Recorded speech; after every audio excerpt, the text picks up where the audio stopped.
Hello, people. Oh, hello. There's the cable.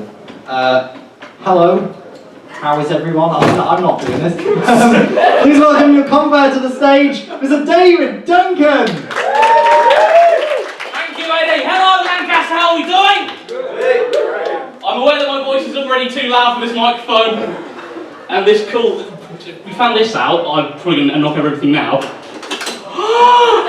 I can take this with me to the airport. What's the deal with this food we're about to eat? Whoa. Anyway, hello, how are we doing, Lancaster? So we're all good, right? We're all good? Yeah? Yeah? No? More? Less? No? Hello? Hello? No? Okay. Hello. I'm going to say that a lot in the next thing. I'm quite tired. I'm midway through my exams. Are most of us in exam panic? Yeah? Has anybody finished their exams? Fuck you four.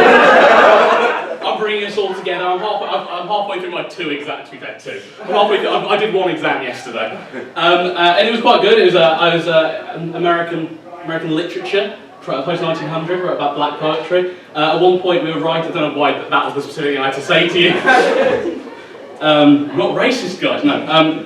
But halfway through my exam, I was the person who was sitting like in front of me got up, ran out, and then was brought back in by the invigilators. And she'd clearly been crying, and it was like a prison movie. Because not only did I feel bad for her, she also just freaked everybody in the room the fuck out. It's like, what's going on? Can we leave? It's been a bad scene, man. Who's you finished? So, what's your name? Dan. Pardon? Dan. Dan. I thought you said Dearden, and I was like, not a name. So Dearden, what's your degree? IT for creative industries. Really though? Yes, that is my degree. Okay, and what year are you in? Second, and so you're in that kind of sweet spot where exams kind of matter, but they don't really, and now you can just drink for because it's week 4, you can drink for 6 weeks, Dearden. And hopefully go to the town hall and get your fucking name changed to Scott or something. When did you finish your exams? Yesterday. Yesterday. What did you do did you do anything to celebrate? I did. I went to the Crafty Scholar. Went to the Crafty Scholar? And then sugar, yeah. You know, so it started well, tailed off. I celebrated my one exam yesterday by eating 10 turkey dinosaurs in a row. Rock and roll! Yeah, I clapped for the turkey dinosaur. I felt really bad though. I noticed as I was putting the turkey dinosaurs into the oven that it's like the biggest insult you can give to a bird. You've killed it, you're eating it, and then you've moulded it into one of its ancestors. It's like if you murdered me and then as I was in the coffin gave me plastic surgery so I looked like my granddad. And then ate me. So, Ella, you said you finished your exams. So when did you finish yours? Tuesday. Was this just the big day where everybody got, is this like the first, what did you do to celebrate the exams being over? Had some beers and went home and played video games. Did you have the beers with anybody? Because it sounds at the moment like you finished your exam, opened your bag, pulled out a 6-pack and then walked out. Yeah, what I normally do at the end of each year is that me and my friend Jack, who I now live with, he's there in the audience if you want to point to the sad man, we sit and drink, we try and drink for as long as we can after our exams. So what happened, I think it was last year, we finished at about midday and then started drinking then. I think 13 pints in was maybe our tipping point where Jack walked off. He left a pint. So I apparently sat motionless for 3 minutes, like this. And then just went, 1. Then stood up, had the other, put it out, and walked off. I got back to my house an hour and a half later. I don't know what I did in the meantime. Had I been sick? I'm pretty sure at one point I went into a spoon's toilet. What did I do? Had a gourmet burger, something like that. What I know I definitely did, because I checked my phone the next day, is I called one of them. I called my friend, another friend I had called Jack, and I also called my mum. And I didn't know what I'd said to my mum. And so I rang her up and said, "Hey, you're right." She went, "Yeah, better than you are, probably." And I went, "Okay, well, might have been a bit drunk. What did I say?" And my mum went, oh, you know, you started chatting about that girl you like. And I went, what? Because at that point I didn't like anybody. What inner secrets had I sent my mother? And then she paused for a second and just went, ah! I got razzed by my mum. That's the kind of life I'm living. I can't be a grown-up.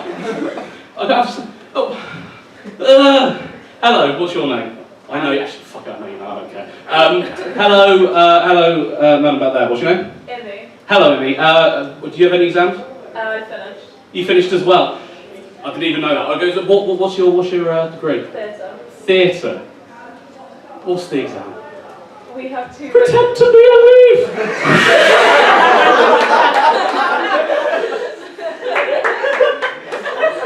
Write a verse on your body and we'll give you one.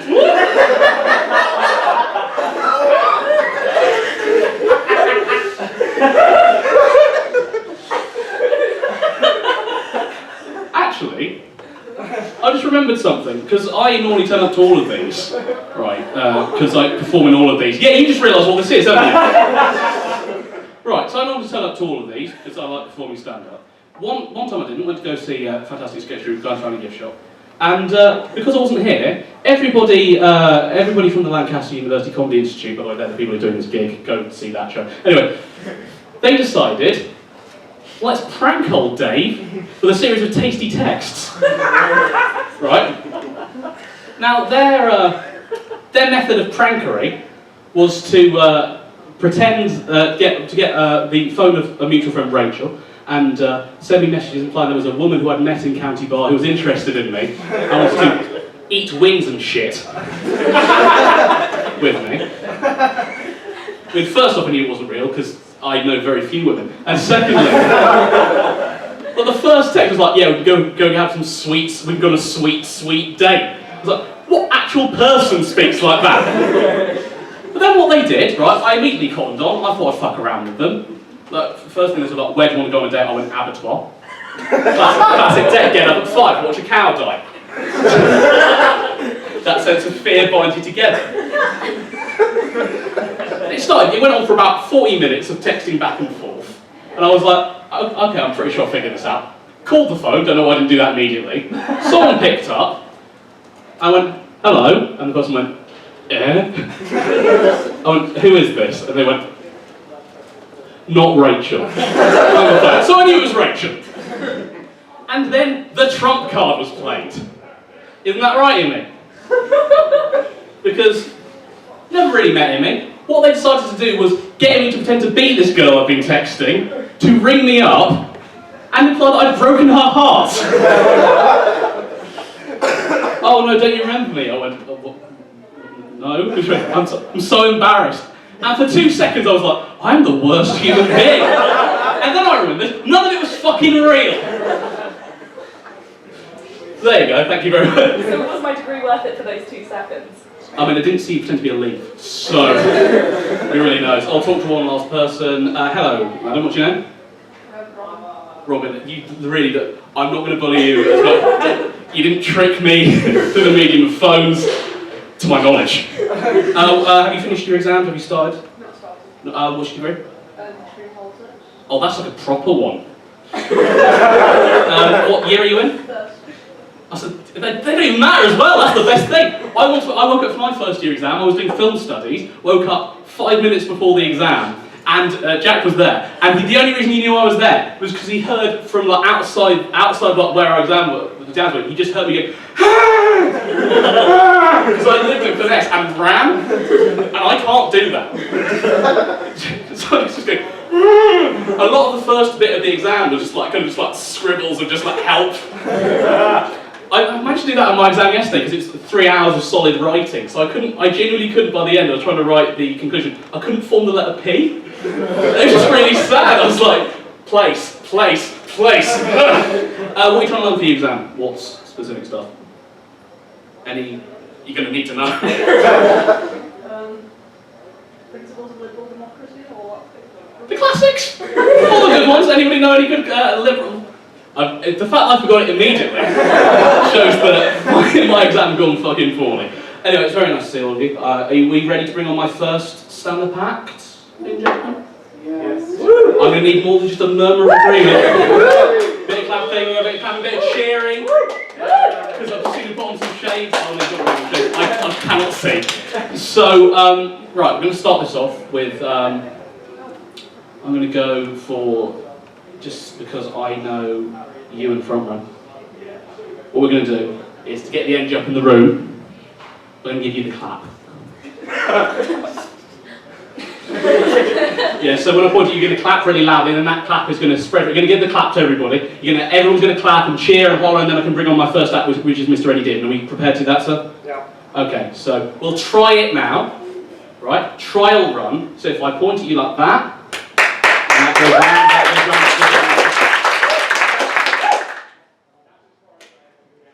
that goes round. Right. Let's get ready. Let's get ready. So, 3, 2, 1. Ladies and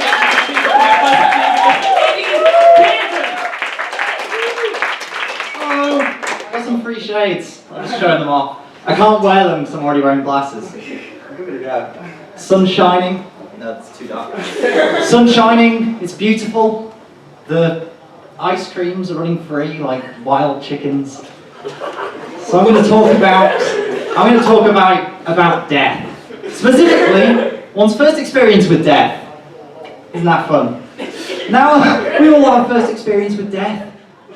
Because we all die. We do. It's a fact of life.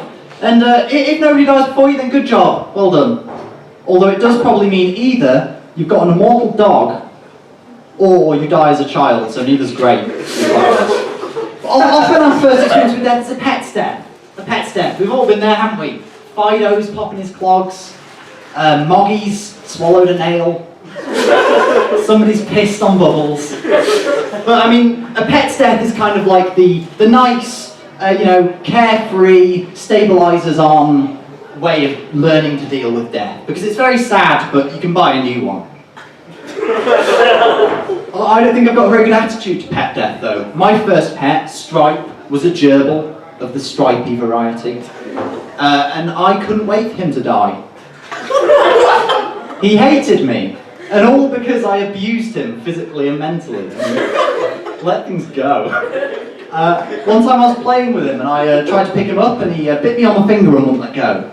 So I did the only thing I could think to do. I gave him the old gerbil lasso. Round and round. He was on my finger like a broken yo-yo. Kind of round and round, round and ooh. And he landed. He was still and motionless. So I picked him up and put him back in his cage. Didn't try to bite me this time, did he? Coward. Next morning, my mum found him dead. And guess who got all the sympathy? Not me. I had a plaster on my finger for a week. You win this round, Stripe. But I win all future rounds on account of not being dead.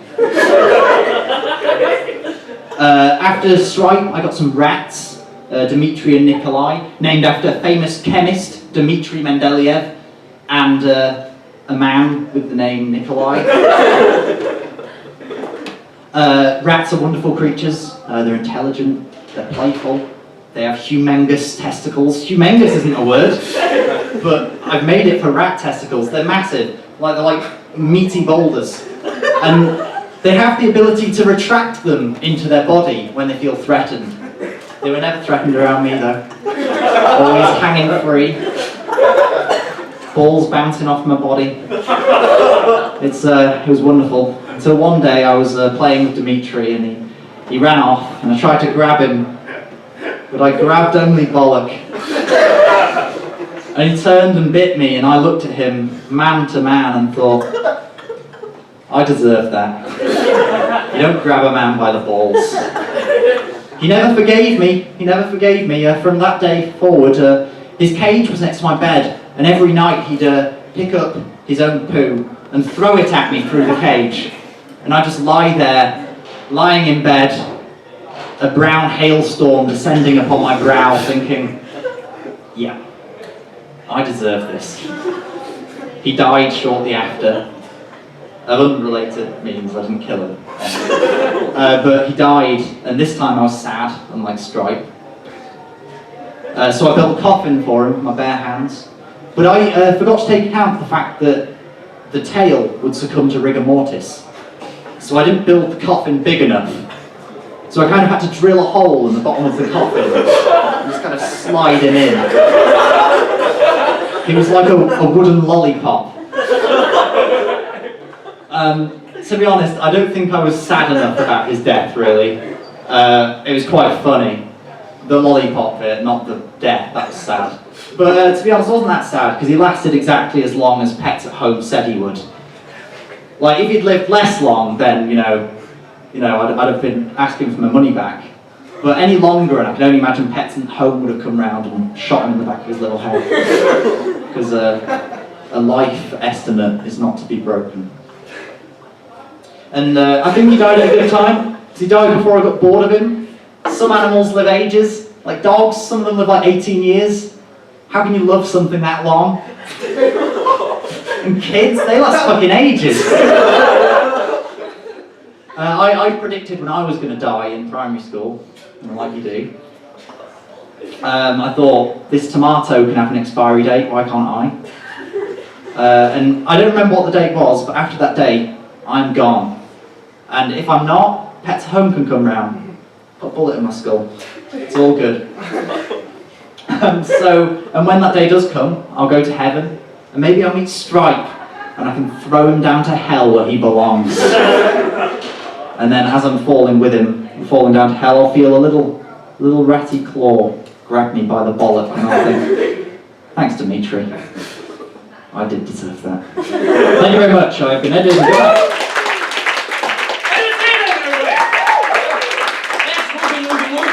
Okay. So I'm wondering what he wanted. Now, normally when I compare this thing, I try and look for what's going on in the news this week, but the only thing that I could really find that wasn't like terrifying or Trump was the sad death of democracy, because we voted Maidment boatface. Fuck him out, really wants to take it away from us. So I looked for things that happened on this day. So, happy belated Independence Day. No? Okay. So, but I found out it's someone's birthday today. I'm actually going to say it's not anyone in the crowd. It might be someone in the crowd, I don't know. Someone's birthday today. An icon, right?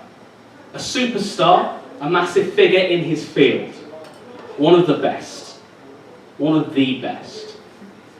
I'm talking, of course, about professional skateboarder Tony Hawk. Yeah, wooing fuck indeed! Now get ready for some great skateboarding-based material.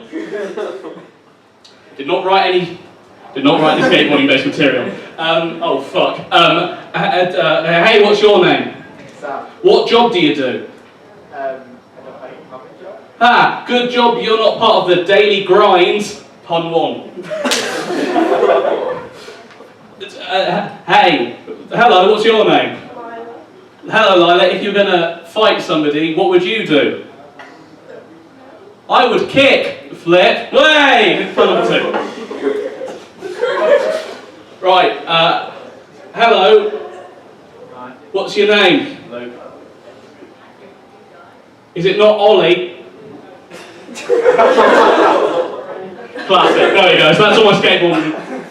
I don't know. I had a skateboard for about 2 weeks, which I feel is the amount of time that most people have skated. Does anybody here still skateboard? Oh, thank fuck, because I'm about to just tear it to shit. So skateboarding. The way that skateboarding normally works is this. Christmas Day, when you're about 13, you're like, hey, I could be cool. I could grind an ollie. I could go up a ramp. I could high-five the devil. I don't know what they do in skateboarding. I just play the games. Anyway. For Christmas, why not get me one of those boards all the people have been talking about? You unwrap your board, have a nice time, then you go out on Boxing Day, you fall off the board on Boxing Day, and then by New Year's Eve it's been smashed in half and thrown in a bin. And that's all my experience with skateboarding. I've mainly just pain. I can't skateboard. I used to be able to ride a bike before I fell down a hill, which both me and my sister have done. I don't know why my brother hasn't done it. I assume it's because it was his fault. But I remember I fell down this hill, and my brother was also on his bike, and I remember just kind of falling, but like turning while falling, and then looking at him, and he kind of looked at me and then just nodded, as if that was what I was supposed to do at this point. If I died, what would he have thought? that was just like, just a slow motion, you'll remember this forever. Weirdly, the exact same thing happened to my sister.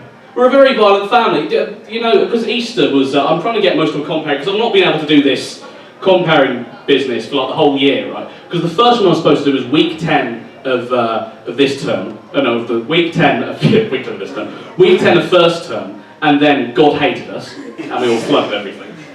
Second time, I think County just didn't want us, so that was God, I assume.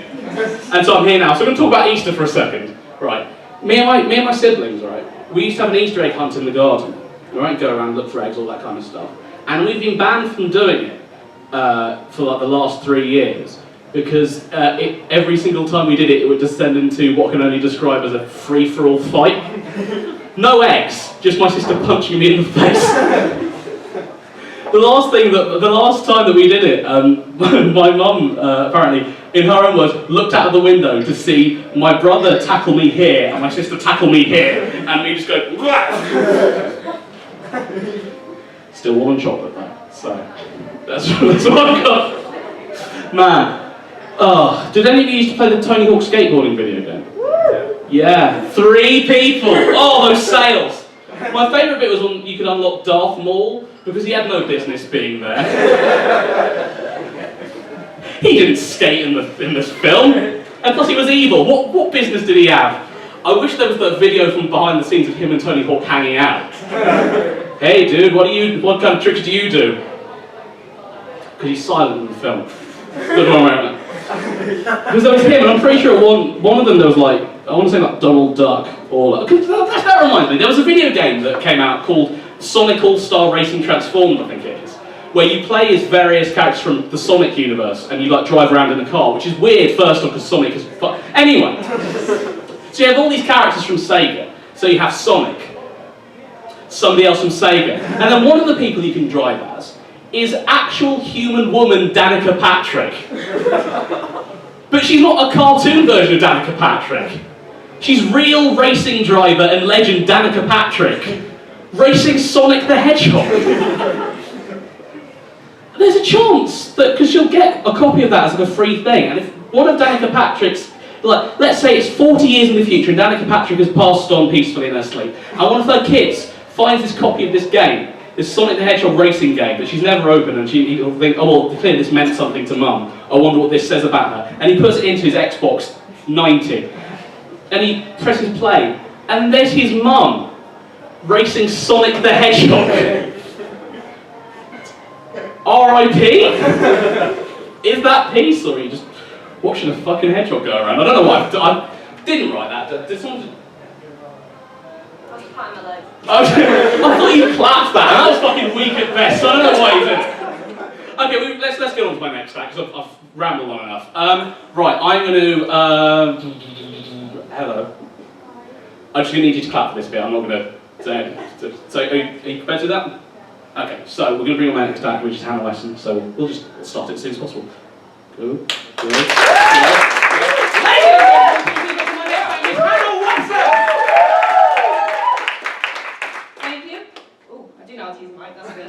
Right, we alright, we good? I'm just going to come over here to you, Dearden. Tell me, Dearden, do you, at this moment, do you feel like you are an adult? Yeah. Liar! You are lying to me, Dearden. That is a lie. No one here is an adult. Okay, no one, no offence. But we're not, okay? Because I'm talking about real adults. You know, real adults who buy cars, pay mortgages, talk about expensive cheese. Those kind of adults. And none of us qualify, okay, as real adults, okay? But let me tell you something else, Dearden. Okay? Adulthood, okay, that's a lie. Okay, it's not a real thing. You know this feeling we're all in right now, this kind of, oh, I'm kind of an adult because I'm at uni, but I'm not really because my mum's on speed dial. This is it forever. Okay, because adults lie to us. Doesn't matter what you're 40, you're still going to feel like this. Okay, you know why? It's because adults are petty. They are. You never ever outgrow pettiness. Okay, you just get more subtle at it. Okay, a few months ago I went to the dentist, and my dentist told me I needed a filling, and he said, oh, I might not have time to do that now, you might have to come back in a week. And I said, oh no, don't worry about it, I've got a dentist at my uni, I can just go there next week instead, it's fine. He said, well, I mean, you could do that, but to be honest, I'd rather do it just so that I know it's being done properly. I know, like, unnecessary aggression from my dentist towards another dentist who he's never met. I mean, I was like, mate, calm down. I'm sure my university dentist is just as competent and skilled as you. I'm not going to say that because you're about to come at my gums with a needle, but it's true. And you know, teaching's a very petty profession. I had a physics teacher in high school who was doing some revision sessions with us for GCSE, and he asked us, "Oh, how are your sciences going?" And he was really horrified to find out that we were really, really far behind on our chemistry because our chemistry teacher was useless. And we told him this, and he said, "Right, that's not okay. Right, that's really not on. You should have learned all this by now, and you've only learned this. Right, tell you what I'm going to do. I'm going to put on some chemistry revision sessions, okay, alongside the physics, and I'll do that for you, and that'll all be good. But here's the thing, you have to promise me you won't tell your chemistry teacher about these revision sessions I'm going to do, okay? Because it might hurt her feelings." What kind of playground bullshit is that? It might hurt her feelings. You are an adult. You are a professional. You need to go to her and you need to say, "Hey, look, you know, these kids should have learned this and they haven't, and you know, you need to sort it." But no, your solution is to put on some super secret chemistry revision sessions that we're not allowed to tell anyone about. I mean, admittedly, it was kind of cool and we were actually all really into it, but that wasn't the way to deal with it. And we had these secret sessions. You know, we do our physics, and he'd say, "Right, okay, we're going to get the chemistry books out now," and he'd make us prop our physics books up on the table to conceal the chemistry books. Just in case, and so if anyone came in, they wouldn't know. Just in case she was like stalking the corridors, getting ready to burst in, like, "You, kids learning chemistry here." Better not. And it's just ridiculous because it all could have been solved if he was just honest with her. But nobody's honest with anyone, are they? Because for some reason, the most important thing in this world is that we don't hurt each other's feelings. Is we all just have to be super nice to everyone. It doesn't matter if somebody's bad at something. If somebody's just useless at something, you can't tell them. You can't say, "Hey, you're kind of bad at that thing, maybe you shouldn't be doing it." No, you just have to be nice and you have to say, "Yeah, you're great," and then you just have to awkwardly work around their shitness and try and get things done. I mean, for God's sake, it's so simple. If everyone was just truthful with each other, none of this would happen. That teacher, she probably still works there. She's a bad teacher and she still works there because nobody will tell her that she's a bad teacher. You know, and there's probably like a secret organisation that's been set up at my school to teach chemistry to kids behind her back, and all the other science teachers know about it. And then all these kids graduate and like, "Did you do the secret chemistry sessions?" "Yeah, I did. Yeah, they were really cool, weren't they?" And then in 30 years, she's going to retire, and she'll never know that she was a bad teacher, and she's going to sit there in her retirement home with all her money, just like, "Oh, wasn't I such a good teacher? I inspired loads of students." No, you were a shit teacher, and no one ever had the balls to tell you that.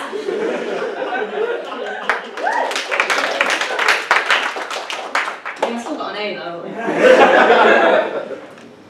No, chemistry was actually one of my probably my favourite science. I really preferred it to physics. I found physics really boring. I think most people thought physics was the most boring science. So you're looking at me, disdain over there. Jake Black. Yeah. Do you do physics? Yeah, but I don't enjoy it. Oh, you don't enjoy it? You're right not to, because it was boring. I'll tell you why it was boring, because the experiments weren't as fun. So in chemistry, you got to play with acids. In biology, you get to cut up dead things. And in physics, you get to drop some pens. That's not a joke. That was an experiment we did in a lesson once. And we came in, it was a lesson on gravity. An hour lesson on gravity, just to, we came in and he said, "Yeah, we're going to learn about, that thing you learned about in primary school, that force that you already know about. We're going to spend an hour on that, and 15 minutes of that hour we're going to spend doing this." Yeah, that's gravity. There it was, it works. And then, you have to write down your pick up your pen first, and then write down your observations, like gravity.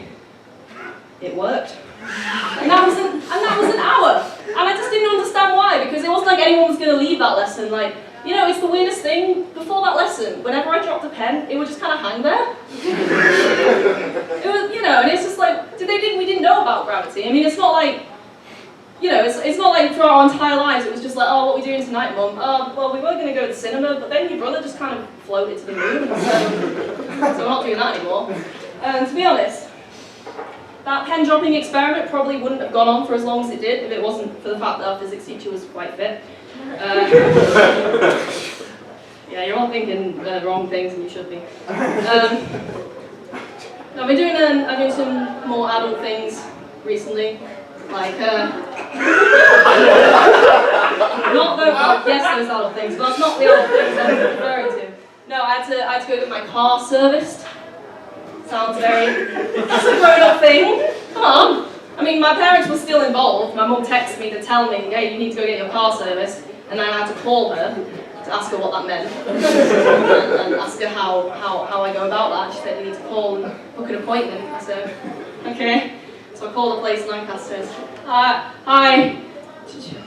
Do you service car service? My car is in need of service. Is that a service you do? Yes? Okay, good. And then I took my car down, gave him the keys, walked home. And a few hours later I walked back, paid, got my keys, got a piece of paper that said car fine. And then I drove home. And I felt very cheated. I felt suddenly really, really cheated because I thought, that was a really grown-up thing that I just did, and I don't feel like I did anything. I mean, when I was a kid, and I heard my parents say, like, oh, I've got to go get the car bloody MOT next week, that terrified me. I thought, oh my god, in the future I'm going to have to get a car service. What does that mean? What do I do? And then I just did it, and I didn't feel like I'd done anything. You know what my biggest fear, you know what I was really horrified about when I was a kid? When I was 8 years old, I had a babysitter who was engaged, and she was telling me all about her wedding plans and her fiancé. And I said to her, how long does a wedding last? And she said, which bit? I said, you know the bit where you have to stand with your fiancé, and you have to do the I do's and all that, and the priest and all that. I said, how long does that take? And she said, oh, probably like an hour. I cried. I literally started crying because I thought, I don't want to have to stand on my feet for a whole hour. I don't think I could make that commitment. And then I got more upset because I thought, I'm going to be single forever because I don't think I could ever love a man enough to stand on my feet for an hour for him. This is terrible. Who's going to service my car now? Thank you, Lancaster. I've been on Wesson. Good night.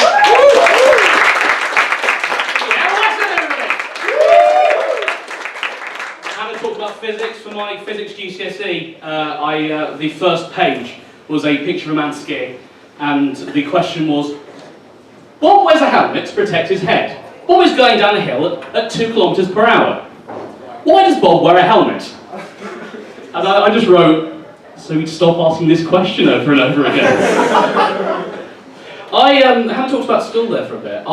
In my gap year, I went and I worked as a teaching assistant in Croydon. And, because most people go to the third world, so I did. And I live there, it's fine. They hunt me because I'm rich. And I worked at a school for a year, and let me just tell, not to step on Hannah's toes here, but I will tell you that the teaching world is it's genuinely just as bad as the playground.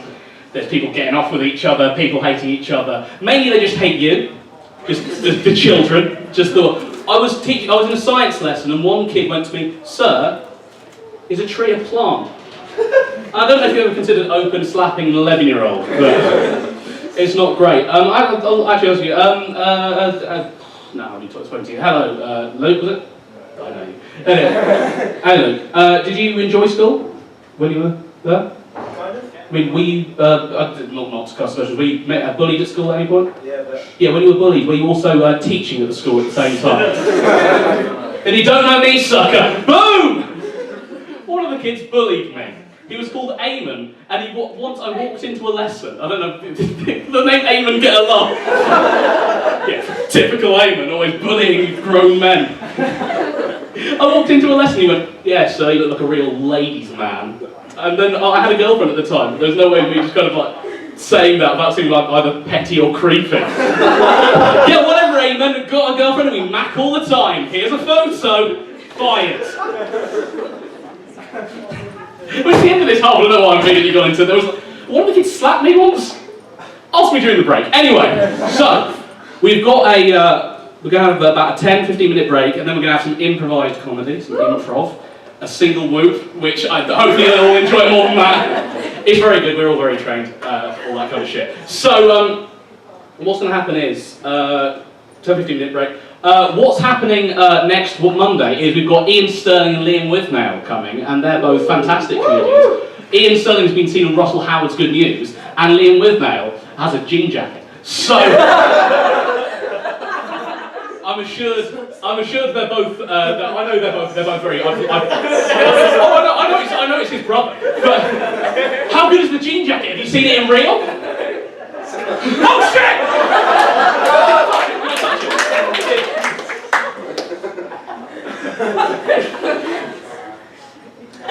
So this gig is happening on Monday. So this gig is only applies if there being an empty seat there. Otherwise, it's just sad. Anyway, so this gig is happening on Monday. It's going to be crackerjack. They are both previewing their Edinburgh shows. So that is at least an hour and a half of pure, unfiltered stand-up comedy. Too hot for TV. He used to be on TV with was it a dog? Was it? Yeah. Hacker the dog, who won't be there. His management has called.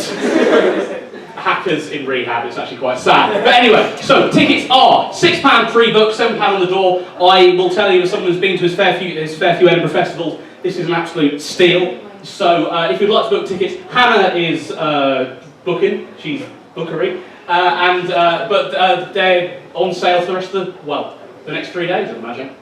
So if you'd like to come see that, go on. But 10-15 minutes, go get a drink. Thank you very much for listening to our fantastic sound. Can I get a round of applause for Eddie Dearden? Can we get a round of applause for Hannah Wesson? Okay, I'll see you in 10-15 minutes. Go! Hello everybody. I'm not doing this again, but I'm just trying to work out where the knobs go. Yeah, right there. Now, welcome back, your compere, Dave Duncan. Thank you, Ginger Steven Spielberg. Okay. Right, so we're going to be doing improv today. How many people here have not seen us do improv before? Anybody? I've seen any black power fists. I wouldn't double down on it. Okay, so improv, assuming you have a general idea, so what we're going to do here has never been thought of before, will never be done again, hopefully. But what I'm going to need for you is just suggestions of things. When I shout them, it'll be like a job or it'll be like a place to be. So just to get you all in the mood to shout things out, first, I've got you all drunk. And secondly, what I'm going to do, after the count of 3, I want you all to shout out the name of your favourite film. Okay? So after 3, name of your favourite film. So 1, 2, 3, Space Jam! There we go. Well, you didn't all shout Space Jam, so I'm going to assume there's something wrong here. But don't worry, we're going on to our next thing. So that after the count of 3, I want you to shout out your favourite celebrity. Okay? Okay, so 3, favourite celebrity. 1, 2, 3. The cast of Space Jam! Guys, come on. Okay, and then after the count of 3, this one's just for me. After the count of 3, just say that you love me, please. I need someone. Anyway, so 3, love me. 1, 2, 3. Hello. Well, that's not the silence it normally is. So there you go, man. You're wrong. Okay, so the first game we're going to play is a game called Film Styles, and for this I will need Eddie Dearden and Jack Maidment. If you can take the stage, please. A round of applause for my 2 performers. Now, the way this game is going to work, aside from the rough housing here, is that these guys are going to be doing a scene that they've made up, but every so often I will make them do the scene in a different film or TV style. So for this I'm just going to need some of your favourite film and TV shows. Just anything, just shout out. Yeah. I heard Breaking Bad. Space Jam. Space Jam. Game of Thrones. Downfall. Is that the hit one, sir? Racist. Now. Geordie Shore. Pardon? Geordie Shore. Geordie Shore. Well, I'm looking forward to seeing this. Now, Geordie Shore, Jack. Have you heard of the Jersey Shore? Imagine that, but somehow more low rent. The Navy. The Navy. Shore. Have you watched like the Underways Essex? Yeah. Is that they all speak like this? If anybody's from Newcastle, I've offended you, and I'm also not sorry. So we have Breaking Bad, Space Jam. Okay, so now I just need a scene for these guys to do. So could I get just a job that these 2 guys could be doing? Any job, no matter how big or how small. Orthodox. Cleaner. I heard cleaner. To be fair, that's just their future. Orthodontist. Oh come on. You're northern. Anyway, so and then orthodontist, there'll be orthodontist, they'll shout out various film and TV stars. So without further ado, orthodontist. Yes, sir, I'm getting there. Sorry, I was yawning. Twine, sit down. Oh! On your knees. On my knees? On your knees. This is a very strange orthodox. Kind of like laid back and casual. So. I'd like braces, please. Well, you're not getting them. What you What? are getting... Breaking Bad. some meth. Meth? We can do it, Jesse. Is your name Jesse? It's Jesse. It We might can do it, be. Jesse. Yeah, we can do it. Let's make a meth. Just give me a minute. Oh, come off it now. You don't need to be bold. I am the one who knocks! Oh, okay. Do you have the meth kit? I don't. Oh, We're gonna have to find the meth kit from those Mexicans. Downfall. My fjord. Yeah? My fjord. I must... I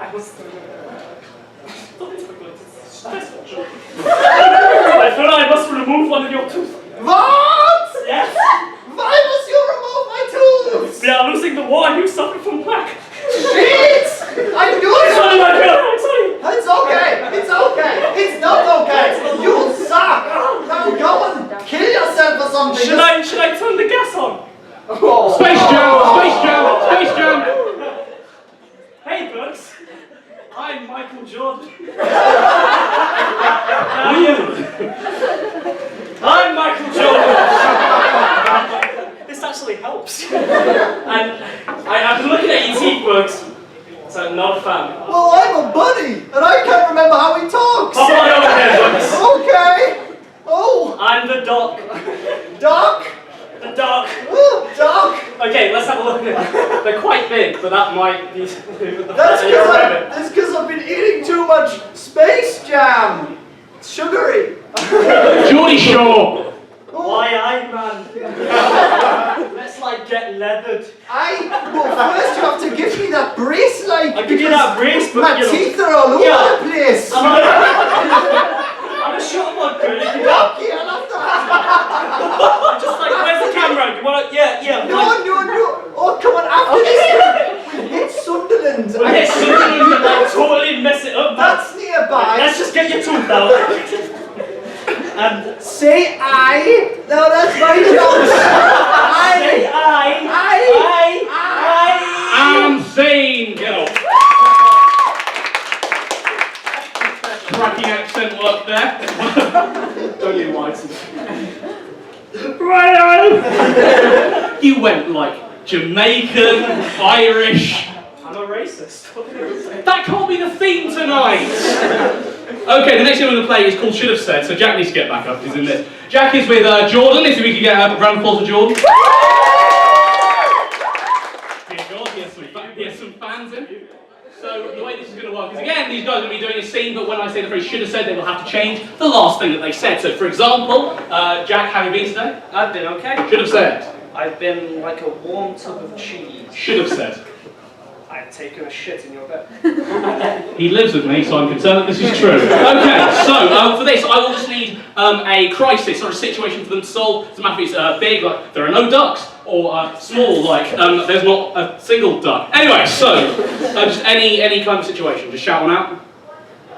Cannibal ducks. Cannibal ducks. I feel you've gone with a thing that I've started and just run with it. Anything else? Doesn't matter. Even if it's stupid, I will accept it. And unless it's like, the prostitutes, because like We get that a lot. yeah, just in real life. So yeah, any kind of situation. The ship's gone overboard. Ship's gone overboard. I like that. Okay.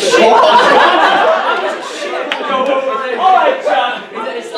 Alright, Francis. Okay, so you're on a sinking ship. Right. You understand the rules? I should have said. Yes. Just to check. Okay, so when you're ready, sinking ship, go. That's a bit wet in here, isn't it? It wasn't 60 minutes ago. I mean, the funny thing is, like, it gets higher. Is that something? Well, Yeah. my hands are wet. Should have said. My hands are dry. Really? Oh, is this like no wet water that we've got? I know. Yeah. Yeah. Like, let me have. Oh. Bone dry. Bone dry. Should have said. You're a liar. These are wet. What do you again? Ah, no! A pirate. You're a pirate. Right. That's it. You water I'm pirate. from the wet hand gang. Should have said. I'm from the From the... That just adds insult to injury! Well, let's go then. Go on. Ah! Should have duelled. Ah. Dance for me. Should have duelled. That's a case the fuck out of you! Yeah! I'm The not boat is getting still the ship. sinking. Let's not forget Oh, yeah. what brought us together. Okay, yeah, it's something like... Yeah. Alright, we need to phone the captain. Should have said. We need to phone the president. Should have said. Yes. We need to phone the vice president. Should have said. We need to phone the secretary of state. Should have said. We need to phone Can I my mum. Have you got her number? I mean, I want to ring like fire phone in that. Oh, wait, is that your phone? Should have taken. Should have taken.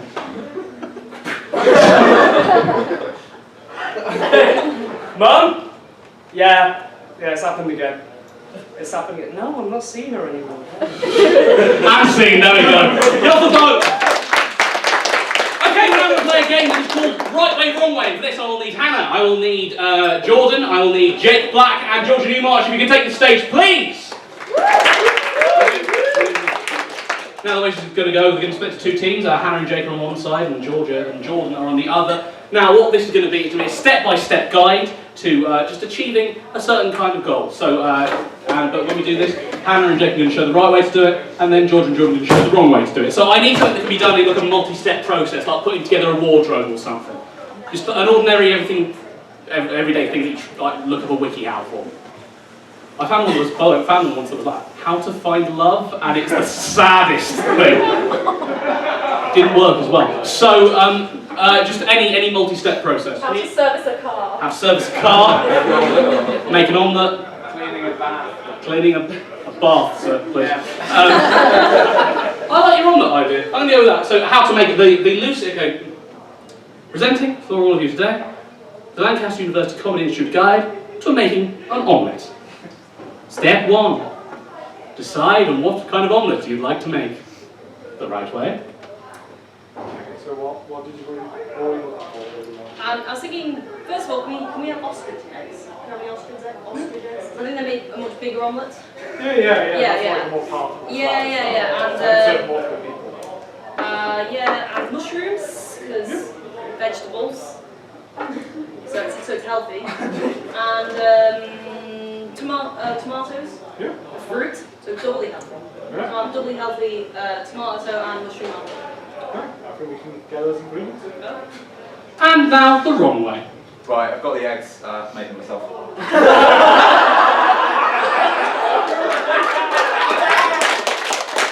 We'll go on to step 2.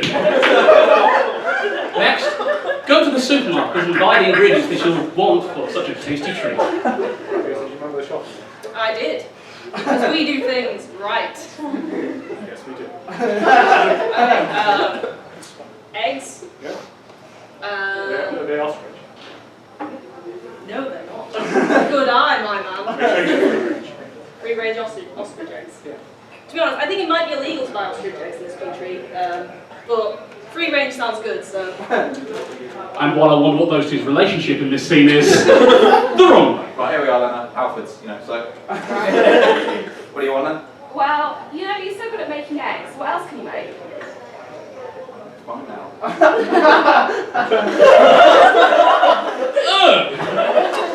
Step 3, go home and make sure that you wash your hands before starting to make a meal. Well, let's wash our hands, shall we? I Yeah. didn't think this would be an entire step, but. Very good, Mark. So nice and clean. Nice. Yep. Hot water, scrub away all the bacteria. You get to dry your hands afterwards. Yeah. My brother, maybe? Sure. And now, the wrong way to wash your hands. Well, I mean, we've been banned from Halfords now, so. I don't know where your hands have been, but Fine. I mean, just to make sure I'm going to cut them off, alright. Next, in order to make an omelette, you've got to break a few eggs. So let's get those eggs broken and whack them in a frying pan. I've just realised I do not know how to make an omelette. So, Are you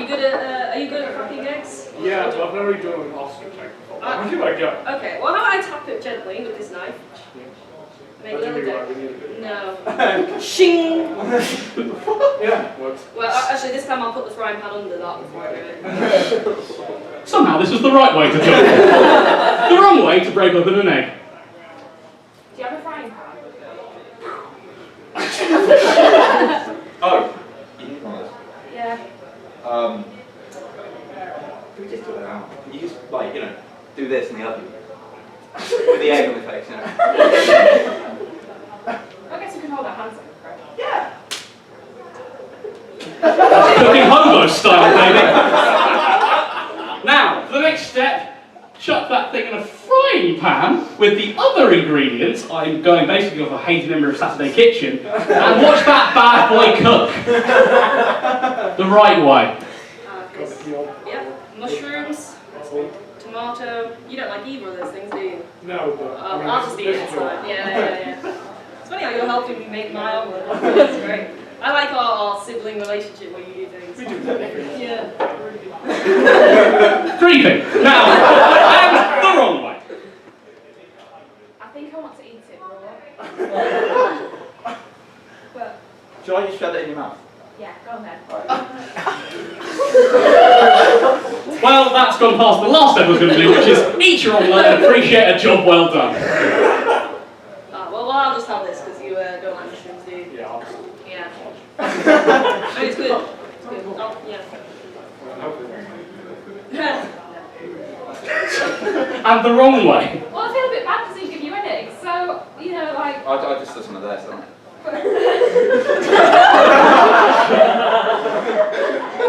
And scene. They live in the same house. What a twist! Now Jordan needs to stay on stage because we're going to play a game now called ABC, which is going to do with their Dearden. Up. A tentative clap as they all realise they knew who you were already. Okay. Now for ABC, very simple. Once again, you're doing a scene. You're doing a normal scene, but in this improv scene, every single next line these guys are going to say will start with the next letter of the alphabet. So, for example, Jordan, if you were to say, Hello. hello, so that's H, Eddie would say, I'm fine. hopefully it will be smoother than that. Okay, so for this, I will need just a location for these two guys to be in. Just anywhere in the world. Hustle. Hustle. Said a man who is so aggressive. Are you from Hustle, sir? Is this Mr. Hustle himself? Coming to you not to drum up business? Hustle! Hustle! Get your sticky floors here! Okay, so, Hustle. Sir?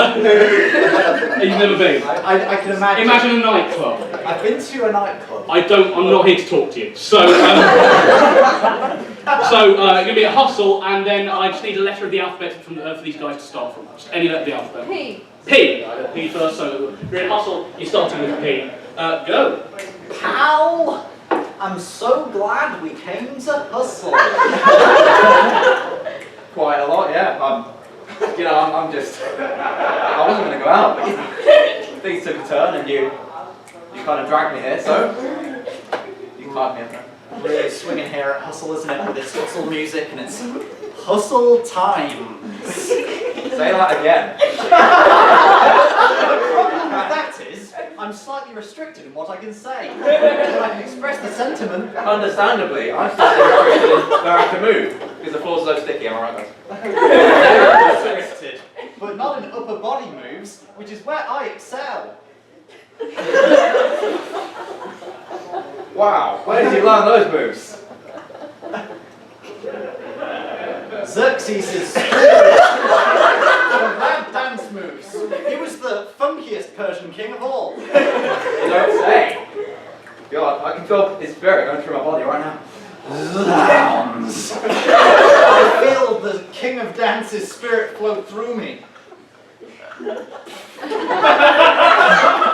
And I feel fantastic. Brilliant! Your training is complete. Can I just stop you? Don't!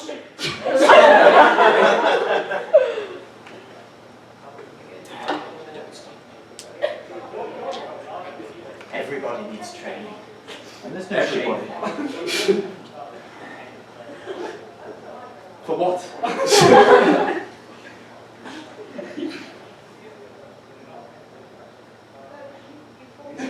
Grand dancing championships! Have you been drinking? I think you know I have. Just as I expected. Kind of like I knew I was coming to hustle. Like you'd planned it all along. Oh my. That just might be the right answer. What letter are we on?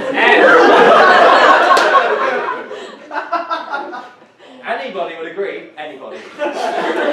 Oh, hustle, the great bringer together of friends. That's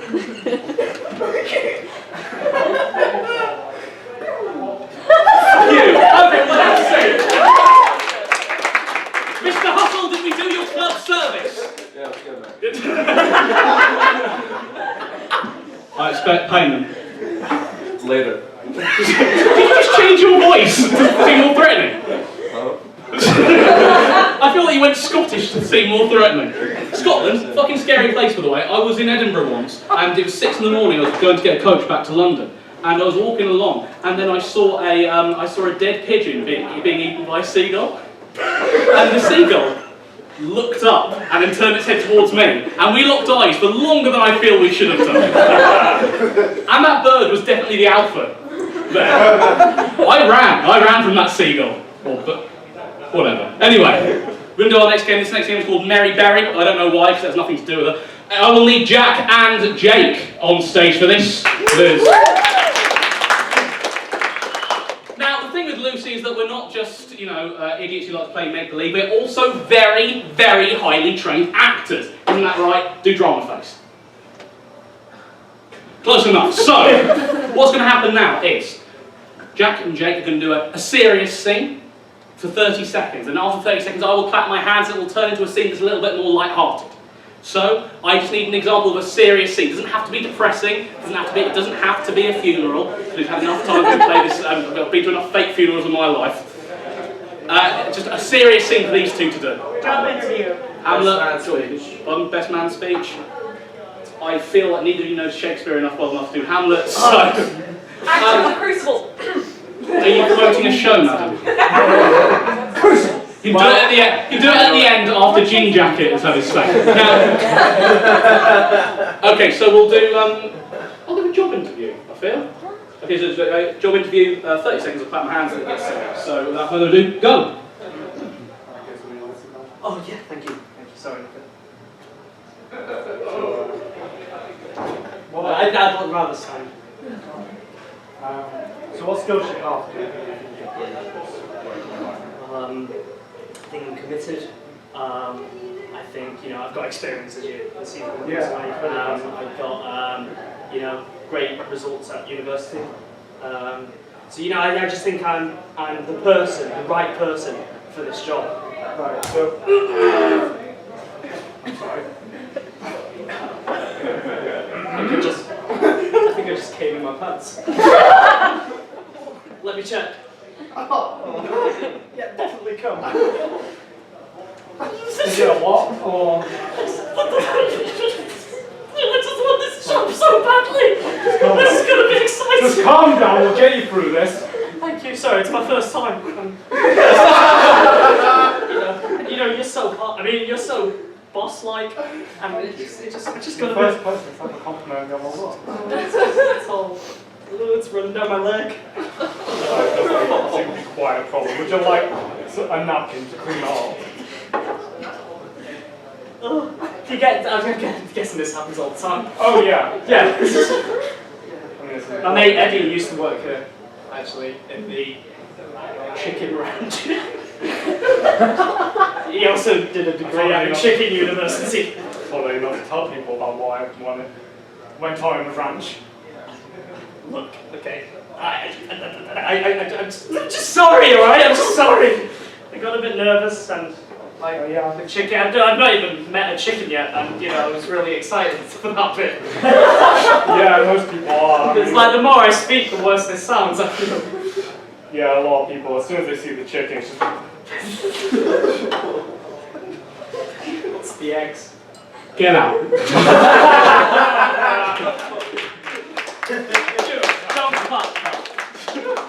Normally it's like, oh no, I'm being fired, but my hand is a monkey. No, this one just...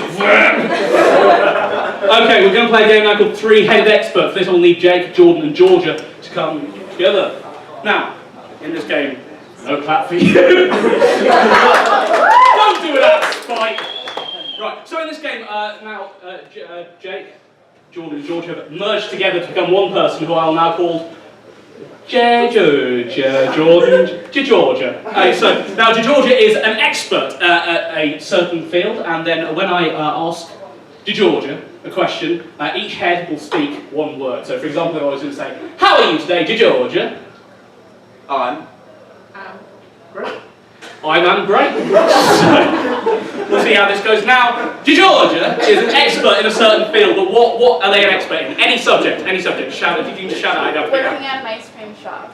They're an expert at working in an ice cream shop.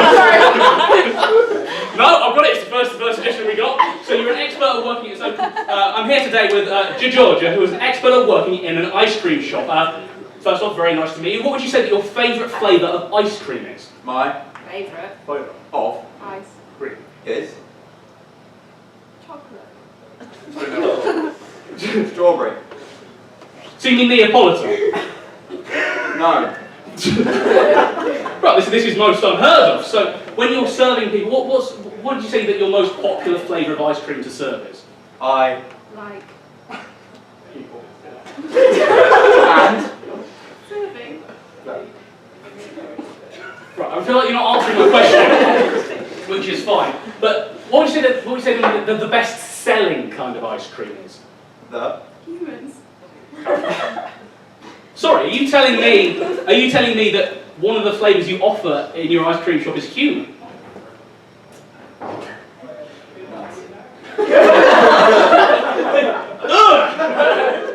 So when people come and ask you about the human flavoured ice cream, if it's legal or not, what would you say to someone who's going to file an injunction against you? well. It's. Okay. So how many lawsuits do you have going on at the moment, Georgia? About No.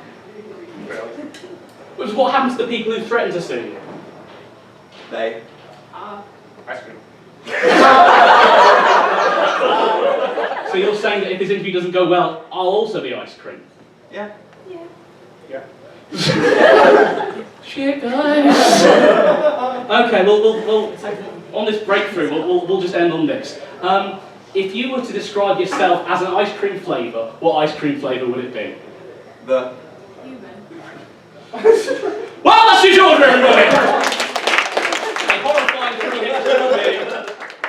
Now, for this next game, despite the fact we don't have any chairs, we're going to do a game called Stage Death. Now, for this, I will need Jack, Jake, Hannah, and Jordan to take the stage. Now, in this game, Jordan and Jake are going to be doing a scene, but sadly, they'll be dead. So, what's going to happen is, Hannah and Jack, I don't know why I forgot their name, Hannah and Jack are going to puppet these people like marionettes and do a scene all for you. So, you prepared? We've got chairs. Okay, now I just need, what we normally do is we'll try and recreate a movie. Hello, Dern. Now, what's your favourite film, Dern? 2001. 2001: A Space Odyssey, a sci-fi classic. And what would you say your favourite scene from that is? Probably the opening. The opening. Okay, so we've got this. So thanks to Dern's suggestion, Jordan and Jake are two monkeys at the beginning of time, and these two now have to puppet them like big puppet boys, and we'll see where it goes from there. So without further ado, you two monkeys at the beginning of time. Let's go.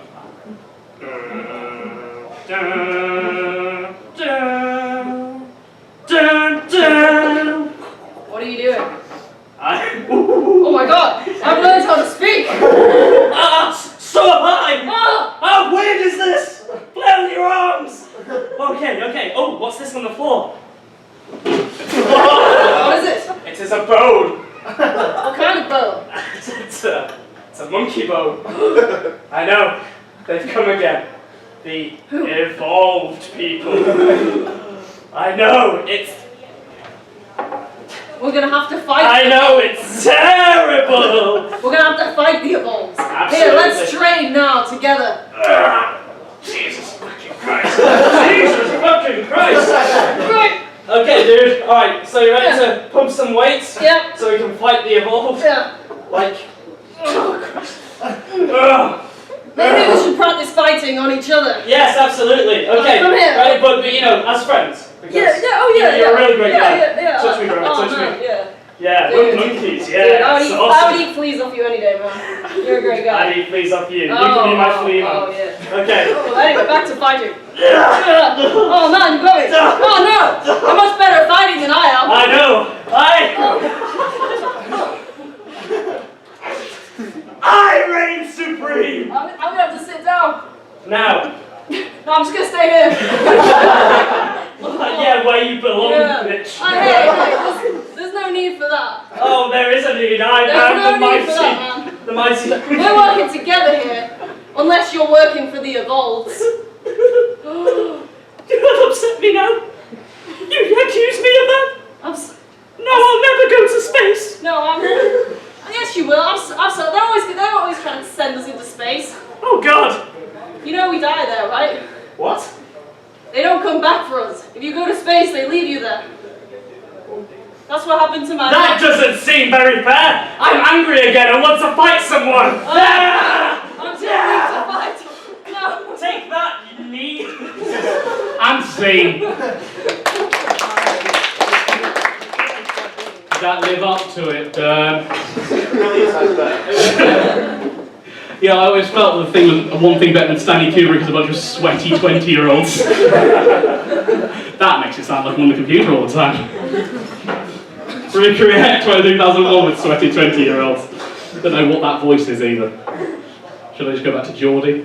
The next game is let's make a date. Now for this game I'll need Eddie, Hannah and Georgia to come up, and then I also need Jake to get the fuck out of my stage. The slow clap of Jake Black moving. Okay, so basically the way this game is going to work is Jake is single and lonely, and also he's doing an improv thing with us. So in this, Jake is on a dating show looking for love, and the three contestants on this dating show will be played by Hannah, Eddie and Georgia. Now, they're going to each have a kind of weird quirk thing that Jake is going to try and guess. First off, Georgia is obsessed with something. She can be obsessed with anything in the world. Just shout it out. Harry Potter. Harry Potter, the first thing I heard, so you're obsessed with Harry Potter. Okay, next. Eddie Dearden here is, he has a very interesting job. But what could his interesting job be? Anything in the world? First person to shout out? Stripper. Stripper. Eddie Dearden is the master stripper. You're the best stripper that's ever lived. It's what I tell him every day. Now, and Hannah Wesson here is a historical or fictional figure, just any one of them. Sherlock Holmes. Sherlock Holmes. Anything other than Sherlock Holmes? Abraham Lincoln. Abraham Lincoln. The fact that it looks like you don't know who Abraham Lincoln is. Sherlock Holmes' dad. What? I heard Sherlock Holmes' dad. Are you fine with doing that? Yeah. Yeah, it can be Sherlock Holmes' dad. Okay, let's go through just before we get Jake back in. Georgia, what are you? I like Harry Potter. Oh. Eddie, who are you? I'm the master stripper. He said it in such a sultry way. And Hannah, what are you? Abraham Lincoln's dad. No. Now there is scope for this to go so wrong, but we're going to try and bring Jake back in. Now, in order to get Jake back in, he needs some encouragement, some words of wisdom. Now what I want you to do is, after the count of 3, all shout at the top of your lungs, "Come back in, you bastard," as in, and he'll surely come back. Do you understand? Yep, okay, so 3, 2, 1, come back in, you bastard! Hello and welcome to the dating game, again in which a single weirdo tries to get a date. Hello, we've got Jake Black on the show. How are you doing tonight, Jake? I'm doing very well. That's very good to hear, Jake. Now, I assume you've got questions for our 3 lovely panellists. That I do. Okay, what's your first question? Okay, so it's our first date. Where do you take me to really wow me? First date, contestant number 1. Oh, well, it depends if you get your wand out or not. I'd say we just go for a trip to see some owls, maybe. Sounds like a hoot. Now, contestant number 2. You can take me anywhere, baby. I don't care, I can make any scene happen. Doesn't matter if it's a police station, a fire station, a weather station, a TV station, another kind of station, a train station, god damn it, I can do it! And all from the comfort of your own home, or a cafe of your choice, or a restaurant of your choice. I'm easy, baby. I'm not sure that told you anything about who he is, but that was contestant number 2, contestant number 3. First day. We'd probably just go to a very nice restaurant in London. We'd probably get a reservation anywhere. You know, my son's very important. Everybody knows him. I just say his name, say who I am, and we could just get a table anywhere we want. Fantastic. Question number 2. Okay, so taking you home to meet the parents, what are you going to do to impress them? Are you going to impress the parents? Contestant number 1. Do they have a cupboard with the stairs? Because I like things like Small enclosed spaces for contestant number 1. Contestant number 2. Well, what do they like? The quick off or the long seduction? I'm easy. I've got all the trousers, different types. They come off in different ways. Some are Velcro. Who knows? Yeah, baby. I will say this now, he's not Austin Powers. Contestant number 3. Well, I probably just talk to them about our kids. You know, they talk to me about you. I talk to them about my child and how great our kids. I mean, my son looks so much better than you. I mean, no offense, but you know, we talk about how great our children were. You know, his man's famous, and you know, people hire him to find things for them, and he's very good at that. So, yeah, I'd probably just talk to your parents about how great he is and how great you are. Sounds like a confusing date. And our last question from Mr. Jake Black. Okay, so it's time to pop the question. Very. You're going far too hard. How are you gonna make the whole experience just maybe instantly want to say yes? Contestant number 1. How will you get Jake Black to marry you? well, I just spell them. The latest of all the things you've said so far. You've got a spell on you. Fantastic. Contestant number 2. Well, it's easy. I'll take you out for dinner. We'll have some nice food, maybe chicken strips. Ha! It's a name. Not my name, my occupation, baby. And then I'll play some music. Maybe some sexy music, pounding music. You'll be in the mood, and you won't know where that ring is. It'll be covered up, but it won't be for long. It'll be off in a flash, and then it'll be on your finger. Yeah. And contestant number 3. You know, I probably stage my own murder, so you think I was dead, and then you go, and then my son will go to you and he'd help you find me, and then when you found me, I'd be there with a ring ready, and it would all be so romantic, and yeah, that would be great. Sounds expensive. Now, Jake, can you guess any of these 3 people? Now, Georgia was obsessed with something. What was it? Get the feeling it was Harry Potter. Oh, was it really? Yes, it was indeed. Georgia was obsessed with Harry Potter. Now, Eddie had a job, but what was Eddie's job? Was it some sort of TV presenter, Colonel Sanders? No, that's just his look all the time. No, he was the master of a certain sexy profession. No, again, that's just in real life. No, Eddie was a master stripper. Now, what was Han was a famous figure from history. Well, he related to a famous figure from history. Which is Sherlock Holmes' mum. You sexist! Sherlock Holmes' dad. Just because I've got boobs, Jake. Come on. And there we go, that's the end of that. So, now we're going to finish. I've broken my book. And we're going to finish now with our last game, which is called Time Lord. First, can I just give the microphone over here, because I'm not going to use it. Sam, you understand? Don't just like that. Come on. Our tech guy, everybody! Okay, so the way this is going to work, we're just going to do it's actually one long improv scene, but the improv can go forwards, backwards, sideways, anywhere in time, just based on where the scene goes. So I'm going to need Eddie to come up to help me with this. So, and we basically just see where it goes. So if someone just says flashback to, one of the advisors just says flashback, so let's say me and Eddie were playing Patacade, we're like, oh, I remember the first time we played this game. And then one of us would say, flashback when we first learned. Easy.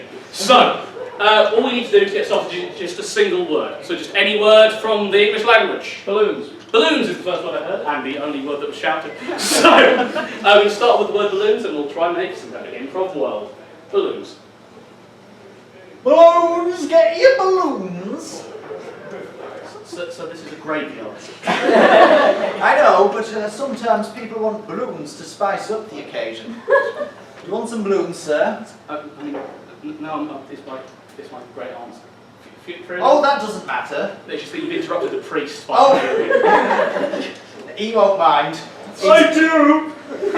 You shut the fuck up, mate. I'm trying to make this man's life better. Yeah, Excuse me, sir. Have you got a balloon? Oh, yes, I do have a balloon. Oh. This one's got RIP written on it, which is that they don't do the balloon. I'm going to attach it to the ground. See, this is the thing. There's not enough space in the ground for all these bodies, so what we do, we hook them up with balloons. Up they go, up into the stratosphere. Pop they go, down they go. Scare some kids, maybe. That's the dream. Is that what those things are in the sky? Oh, no, that's an aeroplane. You can tell by the light. But that series of balloons attached to an old lady, that is me. And it is beautiful. The wind's blowing into the big city. Somebody's gonna get a poolside shot. Dead! She'll be dead soon. we cut to inside the aircraft where two pilots go just driving a plane. What's he saying? How did you get through that bit of the plane? I'm just, you know. Are you alright? Yeah. Are you? Am I? Right, because if you say that you see something again, I'm not going to believe you. That was like 3 times, buddy. It's not going to happen again. Yeah. No matter how much aspirin inhaler I've had. Yeah. What's that? Sorry, I'm just checking the back mirror. Yeah, just open the window. So. What's that then? What's that thing out there? I think it's an old woman tied to some balloons. Oh, it's so horrible. Oh, she's still alive. Her arms are flailing. I think she's just floating by the window. Oh, she's kind of looking at us. Yeah, if only we could physically see her. Yeah, she's... No? Oh, well, we can't. Frosted windows, isn't it? What? She's pretty fit. She's 90. She's attached to balloons. How do you know her age? Do you know this old woman? No. Do you know this old woman? We cut half an hour before the flight.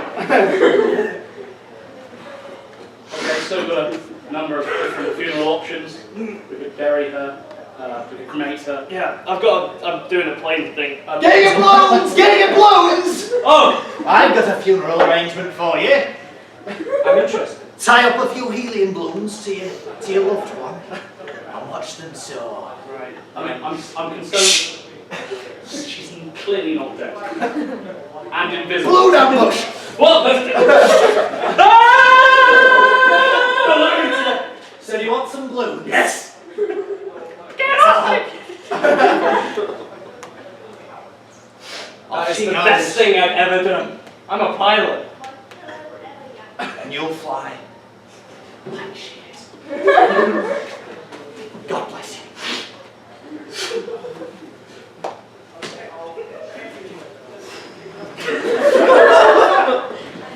Go back to the original scene.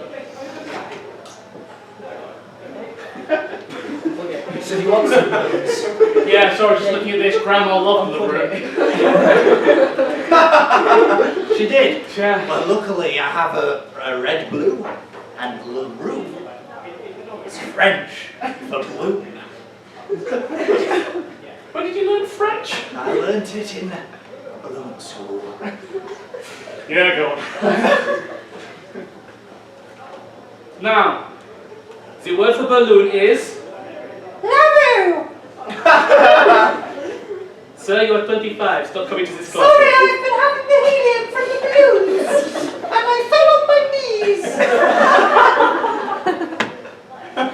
I will take your teachings to the big city, or the outskirts of the big city, so I can send bodies into big city. I mean, you're legally not allowed to be here, is what I was going to say. Oh, well, I must be off then. To the big city. Yeah! Did you get rid of the balloons? Yes, I did. I foisted off into this weird, challenged guy who just kept... I don't know, he was dressed as a clown? Oui, oui. Oui, indeed.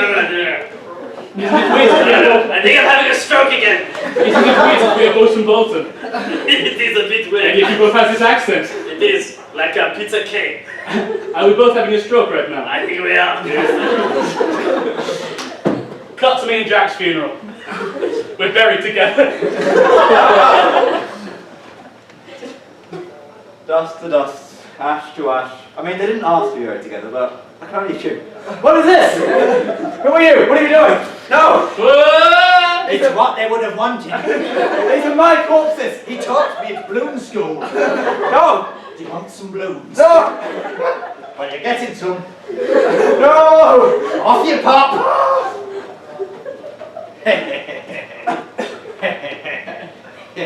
We cut to the balloon man's funeral. Right, now I think we can all agree that we're here because this man has terrorised our relatives. Absolutely and, horrible. Most of them fell in Germany. Yes. So I think instead of making him fly, I think you could probably just... Well, I've got a pneumatic drill. You should do the reverse. Right So- down to the Earth's core. Pneumatic drill? I'll get started on this. Hey guys, do you want some balloons? Why won't he die? I don't know. The only thing that can kill a balloon man is a balloon. How? I read it. That's a balloon popping. He's dead! Oh, thank God. A bit anticlimactic. Should we draw on him? Yeah! And scene. So there we go, that's improv. Thank you very much for the performance of that! Thank you very much for the stand-up, David and Hannah Wesson. Thank you very much for coming. Now, this is turned off, but if you would like to see Jean Jacket Lad and who was the other guy? Chris Ramsey? Ian Sterling. Ian Sterling. Ian Sterling and Jean Jacket Man. What's his name? Liam Whitnell. Is he actually your brother? Yeah. Well, I fucked up there, haven't I? If you'd like to see Liam Withnale and Ian Sterling, who are two fantastic comedians, come here on Monday. Tickets are £6 if you book in advance, £7 on the door. If you'd like to join the Lancaster University Comedy Institute, because you thought we were good or you thought we were shit and you can make us better, that's why I joined. Just come and speak to us after the show. We'll be happy to have you, and we're good, fun time. So one last time, round of applause for my acts. And round of applause for yourself. Thank you very much. I'm David